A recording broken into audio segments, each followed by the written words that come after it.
Hello friends, ఎలా ఉన్నారు? ఈ సేల్స్ అయిపోయిన తర్వాత కూడా ఇంకా ఎవరైనా ఫ్లాగ్షిప్ కాంపాక్ట్ ఫోన్ కొనాలని అయితే వెయిట్ చేస్తున్నారా? అయితే ఈ వీడియో మీకోసమే. ఒకవేళ ఎవరైనా ఆల్రెడీ కాంపాక్ట్ ఫ్లాగ్షిప్ ఫోన్ కొనేసి ఉంటే దయచేసి ఈ వీడియో అయితే స్కిప్ చేసేయండి. ఎందుకంటే ఈ వీడియోలో నేను హార్ష్ ట్రూత్ అయితే మాట్లాడబోతున్నా. సో మీరు అఫెండ్ అవ్వకుండా ఉంటారు. దానివల్ల ఈ వీడియో అయితే ఇక్కడ స్కిప్ చేసేయండి. ఎందుకంటే ఇక్కడ నా మెయిన్ మోటో వచ్చేసి మీ మనీని అయితే సేవ్ చేయడం. మీకు ఒక అన్నగానో తమ్ముడుగానో అనుకొని మీ ఇంట్లో ఒక ఫ్యామిలీ మెంబర్గా అయితే డిస్కస్ చేస్తాను. అంతేగాని ఒక కంపెనీకి బయాస్డ్గా అయితే నేను మాట్లాడను.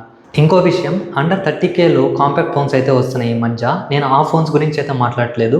నేను ఈ వీడియోలో కంప్లీట్గా ఫ్లాగ్షిప్ కాంపాక్ట్ ఫోన్స్ గురించి అయితే మాట్లాడుతున్నా. సో వీడియో చాలా ఇంట్రెస్టింగ్ అయితే ఉంటుంది. స్కిప్ చేయకుండా లాస్ట్ వరకు అయితే చూడండి. ఇంకా లేట్ చేయకుండా వీడియోలోకి వెళ్ళిపోదాం. Welcome to our channel tech with Krishna. అందరికీ నమస్తే, నా పేరు కృష్ణ. ఈ వీడియో చూస్తున్నంతసేపు ఏదో ఒక పాయింట్లో మీకు మన కంటెంట్ నచ్చితే మాత్రం మన ఛానల్ సబ్స్క్రైబ్ అయితే చేసుకోండి. బేసిక్గా 6.5 ఇంచెస్ కంటే తక్కువ ఉండే ఫోన్స్ని మనం కాంపాక్ట్ ఫోన్స్గా అయితే కన్సిడర్ చేస్తాము. పాస్ట్లో చూసుకుంటే నేను కాంపాక్ట్ ఫోన్స్కి అంత పెద్ద ఫ్యాన్ అయితే కాదు. నాకు కొంచెం పెద్ద స్క్రీన్స్ ఉన్న ఫోన్ అయితే చాలా ఇష్టం అనమాట. ఎందుకంటే వ్యూయింగ్ ఎక్స్పీరియన్స్ బాగుంటుంది. అందులో మీరు మూవీస్ వాచ్ అయినా గేమ్ ఆడినా కూడా. కానీ కాంపాక్ట్ ఫోన్స్ అంత నచ్చేవి కాదు. కానీ ఒక్కసారి అయితే ఓన్లీ 1 డే మాత్రం ఒక కాంపాక్ట్ ఫోన్ అయితే యూస్ చేశాను. అది బ్రాండ్ పక్కన పెట్టండి ఏదైనా కానీ, ఒక 6.3 ఇంచెస్ ఉండే కాంపాక్ట్ ఫోన్ అయితే యూస్ చేశాను 1 డే. అది యూస్ చేసిన తర్వాత నుంచి నెక్స్ట్ డే నుంచి నాకు even Samsung S23 ultra use చేస్తున్నా కూడా ఫోన్ చేతిలో పట్టుకుంటే చాలా హెవీగా, అలానే పాకెట్స్లో పెట్టుకున్నా కొంచెం బల్కీ ఫీలింగ్ అయితే వచ్చేది. అలానే 1 హ్యాండ్తో ఫోన్ యూస్ చేస్తున్నా కూడా కాంపాక్ట్ ఫోన్ ఉంటే చాలా బాగుండేది అయితే అనిపించింది. ఎందుకంటే దానికి ముందు ఎప్పుడు నేను ఆ ఫోన్స్ యూస్ చేయలేదు. వన్స్ ఒక్కసారి యూస్ చేసిన తర్వాత అదే అందులో అట్రాక్టివ్ పాయింట్ అనమాట. మీరు పెద్ద స్క్రీన్ ఫోన్స్ యూస్ చేస్తున్నా కూడా కాంపాక్ట్ ఫోన్ ఉంటే బాగుండే అనిపిస్తూ ఉంటుంది మైండ్లో. సో ఇప్పుడు ఇంకా మనం ఈ వీడియోలో ప్రెసెంట్ మనకి మార్కెట్లో అవైలబుల్లో ఉన్న కాంపాక్ట్ ఫోన్స్ అయితే డిస్క్రైబ్ చేసుకుంటూ వద్దాం. నాకు కొన్ని డ్రాబ్యాక్స్ అయితే అనిపించాయి అనమాట. పర్ఫెక్ట్ ఫ్లాగ్షిప్ కాంపాక్ట్ ఫోన్ అయితే ఇప్పుడు దొరకలేదని అయితే అనిపించింది. తిట్టుకోకండి, నేను క్లియర్గా అయితే ఎక్స్ప్లెయిన్ చేస్తాను ఒక్కొక్కటిగా. దానికి సొల్యూషన్ కూడా ఈ వీడియో లాస్ట్లో అయితే చెప్తాను. ఫస్ట్ మనం ఈ ఫ్లాగ్షిప్ కాంపాక్ట్ ఫోన్స్ని 2 టైప్స్కి అయితే డివైడ్ చేద్దాం. అందులో ఫస్ట్ వన్ వచ్చేసి ఆండ్రాయిడ్, అలానే సెకండ్ వన్ వచ్చేసి iOS. ఆండ్రాయిడ్ కొంచెం పక్కన పెడదాం. మీరు ఒకవేళ iOS లవర్స్ అయితే మాత్రం మీకు ఇక్కడ సింపుల్ అయితే అవుతుంది ఆప్షన్. ఎందుకంటే iOSలో చాలా తక్కువ ఫోన్స్ అయితే ఉంటాయి. మీరు చూసుకుంటే iPhone 15 స్కిప్ చేసేయండి. ఎందుకంటే మీకు అందులో ఏ ఫీచర్స్ అయితే నెక్స్ట్ అప్డేట్స్ నుంచి రావు కాబట్టి. సో మీరు iPhone 16, iPhone 17 అయితే తీసుకోవచ్చు. iPhone 16e కూడా అయితే పక్కన పెట్టేస్తున్నాను నేను. మాక్సిమం మీరు iPhone 16e పెట్టే ప్రైస్కి iPhone 16 వచ్చేస్తుంది. సో iPhone 16, 17 ఈ రెండిట్లో అయితే ఏదో చూస్ చేసుకోవచ్చు. సో ఆప్షన్ ఈజ్ సింపుల్ అనమాట ఇక్కడ. అదే మీరు ఆండ్రాయిడ్లో వచ్చేసరికి చాలా ఫోన్స్ అయితే అవైలబుల్లో ఉన్నాయి. అది ఒక్కొక్కటిగా నేను చెప్పుకుంటూ వస్తాను. ఫస్ట్ వన్ వచ్చేసి Samsung S25, అలానే సెకండ్ ఫోన్ వచ్చేసి Vivo X200 FE, అలానే థర్డ్ ఫోన్ చూసుకుంటే OnePlus 13s, అలానే ఫోర్త్ ఫోన్ చూసుకుంటే Xiaomi 15, అలానే సిక్స్త్ ఫోన్ చూసుకుంటే పిక్సెల్ ఫోన్ అనమాట. పిక్సెల్ 9a కానీ పిక్సెల్ 10 కానీ ఏదైనా తీసుకోండి. సో ఇవి ప్రెసెంట్ అయితే మార్కెట్లో లాంచ్ అయిన ఫోన్స్, ప్రెసెంట్ సేల్ అవుతున్న ఫోన్స్ అనమాట.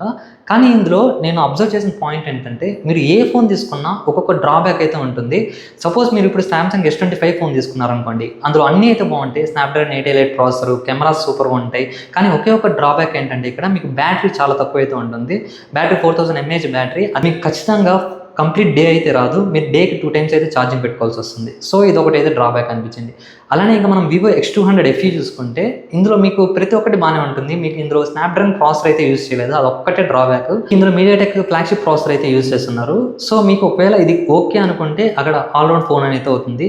ఎందుకంటే మీకు అక్కడ IP6869 డస్ట్ వాటర్ రెసిస్టెంట్ వస్తుంది, కెమెరాస్ పర్ఫెక్ట్ ఉంటాయి, డిస్ప్లే బాగుంటుంది, ప్రతి ఒక్క స్పెసిఫికేషన్స్ అయితే మీకు రీచ్ అవుతాయి అనమాట. కేవలం స్నాప్డ్రాగన్ ప్రాసెసరే కావాలి అనుకుంటే అప్పుడు మాత్రం ఈ ఫోన్ అయితే కొంచెం వెనకబడుతుంది. ఎందుకంటే ఇందులో యూజ్ చేసింది వచ్చేసి మీడియాటెక్ ప్రాసెసర్ కాబట్టి. సో ఇంకా నెక్స్ట్ మనం OnePlus 13s వద్దాం. ఇక్కడ మీరు చూసుకుంటే OnePlus 13sలో ప్రాసెసర్ సూపర్ ఉంటుంది. స్నాప్డ్రాగన్ 888 ప్రాసెసర్, బ్యాటరీ బాగుంటుంది, డిస్ప్లే బాగుంటుంది, అలానే అప్డేట్స్ ఉన్నాయి, అన్నీ బాగున్నాయి. కాకపోతే మీకు 50,000 పెట్టిన ఫోన్కి IP6869 dust and water resistant support అయితే లేదు. సో ఇక్కడ నాకు కొంచెం డ్రాబ్యాక్ అని అయితే అనిపించింది. సో ఇది కొంచెం పర్ఫెక్ట్గా లేదు. ఇంకా నెక్స్ట్ ఫోన్ చూసుకుంటే మనం Xiaomi 15. మీరు స్పెసిఫికేషన్స్ ఒకసారి అబ్జర్వ్ చేసుకుంటే అన్ని టాప్ నాచ్ అయితే ఉంటాయి, ప్రతి ఒక్కటి బాగుంటుంది. కానీ కొన్న కస్టమర్స్ చెప్తున్న రివ్యూ చూసుకుంటే మీకు ఈ ఫోన్లో మేజర్గా హీటింగ్ ఇష్యూస్ అయితే చాలా ఉన్నాయి. మీరు గేమింగ్ ఆడేటప్పుడు కానీ అంటే ఎక్కువసేపు కెమెరా యూజ్ చేసిన ఫోన్ హీట్ అయితే ఎక్కువ అయిపోతుంది. అలానే ఇంకొకటి యూజర్ ఎక్స్పీరియన్స్ అయితే కంపేరింగ్ టు అదర్ ఫోన్స్ ఇదైతే కొంచెం యూజర్ ఎక్స్పీరియన్స్ తక్కువగానే ఉంటుంది. సో ఈ డ్రాబ్యాక్స్ అయితే ఉన్నాయి Xiaomi 15లో. ఇంకా నెక్స్ట్ ఫోన్ చూసుకుంటే మనం పిక్సెల్ ఫోన్స్, పిక్సెల్ 10 తీసుకోండి ప్రెసెంట్ వచ్చిన ఫోన్. అలా కాకపోయినా పిక్సెల్ 9a ఫోన్ తీసుకోండి. అందులో తీసుకున్నాం కూడా మీకు Tensor G4 ప్రాసెసర్ కానీ G5 ప్రాసెసర్ కానీ ఉంటుంది. ఈ G5 ప్రాసెసర్ TSMC మీకు ప్రాసెసర్ అయినప్పటికీ మీకు స్నాప్డ్రాగన్ 888 ప్రాసెసర్ లేదంటే MediaTek high end processor flagship ప్రాసెసర్తో అయితే కంప్లీట్ చేయలేదన్నమాట. మీకు గేమింగ్ ఆడేటప్పుడు అలా లేదన్నా ల్యాగ్స్ ఫ్రేమ్ డ్రాప్స్ అయితే నోటీస్ చేస్తారు ఈజీగా మీరు. సో ఇది కొంచెం గేమింగ్ అయితే పనికిరాదు. మిగిలిన ఫీచర్స్ అన్ని బాగానే ఉంటాయి ఇందులో. ఎస్పెషల్గా పిక్సెల్ ఫోన్స్ వచ్చేసి మనకి ఓఎస్ అలానే కెమెరాస్కి తోపు అనేది తెలుసు. మీకు ఇందులో ప్రాసెసర్ అయితే కొంచెం ల్యాగ్ అయితే ఉంటుంది, ఇది ఒక డ్రాబ్యాక్ అయితే ఉంటుంది. సో ఇలా చూసుకుంటే మీరు ప్రతి ఒక్క ఫోన్లో ఏదో ఒక డ్రాబ్యాక్ అయితే ఉంది. అయితే ఇప్పుడు ఏంటి, ఏ ఫోన్ తీసుకోవద్దంటున్నావా అంటే అదే నేను ఇప్పుడు కంక్లూజన్లో చెప్పబోతున్నా. నేను ఇప్పుడు చెప్పిన ఆండ్రాయిడ్ ఫ్లాగ్షిప్ కాంపాక్ట్ ఫోన్స్లో మీరు ఏ ఫోన్ తీసుకున్నా ఒక డ్రాబ్యాక్ అయితే కనిపిస్తుంది కదా. నెక్స్ట్ అప్కమింగ్ ఫోన్స్లో అయితే ఈ డ్రాబ్యాక్స్ అయితే పోతాయి. మీరు అబ్జర్వ్ చేసుకుంటే Xiaomi 16 ఫోన్ నెక్స్ట్ వచ్చేది. ఇది మనకి చైనాలో ఆల్రెడీ లాంచ్ అయిపోయింది, ఇండియాలో మనకి 2 monthsలో అయితే లాంచ్ అవబోతుంది. దీని యొక్క స్పెసిఫికేషన్స్ చూసుకుంటే ప్రతి ఒక్కటి టాప్ నాచ్ ఉంటాయి. కానీ హీటింగ్ ఇష్యూస్ ఉన్నాయా అంటే నేను ఇప్పుడు చెప్పలేము, మనం యూస్ చేస్తే కానీ చెప్పలేము. సో ఇది ఈ ఫోన్ అయితే పక్కన పెట్టండి. నెక్స్ట్ ఫోన్ చూసుకుంటే compact phone Samsung Galaxy S26. So మీకు అక్కడ బ్యాటరీ అయితే కూడా ఫుల్ఫిల్ అయితే అవుతుంది. ఏదైతే S25లో డ్రాబ్యాక్ ఉందో అదైతే ఇక్కడ మీకు ఫుల్ఫిల్ అయితే అవుతుంది S26లో.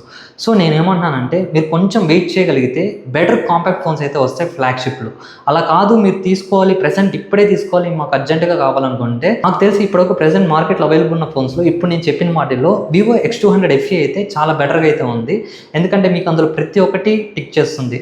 IP6869 వాటర్ రెసిస్టెంట్, అప్డేట్స్ బాగుంటాయి. ప్రాసెసర్ ఒక్కటి మీడియాటెక్ ప్రాసెసర్ మీద అడ్జస్ట్ అయితే స్నాప్డ్రాగనే కావాలనుకుంటే మీరు స్కిప్ చేసేయచ్చు. అలా కాదు మాకు పర్లేదు మంచి ప్రాసెసర్ కావాలి, అది ఏ ప్రాసెసర్ అయినా పర్లేదు అనుకుంటే అప్పుడు మీకు ఈ ఫోన్ అయితే పర్ఫెక్ట్ ఆల్రౌండ్గా అయితే సెట్ అవుతుంది. అలా కాదు మేము వెయిట్ చేయగలము అనుకుంటే అప్కమింగ్ మొబైల్స్ చాలా మంచి ఫోన్స్ అయితే వస్తాయి.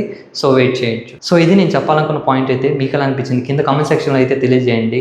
అలానే మీ ఫ్రెండ్స్ అండ్ ఫ్యామిలీ మెంబర్స్లో ఎవరైనా ఫ్లాగ్షిప్ కాంపాక్ట్ ఫోన్స్ కొనాలనుకుంటుంటే వాళ్ళకైతే వీడియో షేర్ చేయండి, ఖచ్చితంగా హెల్ప్ఫుల్ అయితే అవుతుంది. నేను ఎంతో రీసెర్చ్ చేసి అయితే ఈ వీడియో అయితే చేశాను. మీకు ఒకవేళ ఈ వీడియో నా కంటెంట్ నచ్చితే మాత్రం మన ఛానల్ సబ్స్క్రైబ్ అయితే చేసుకోండి. Thank you guys.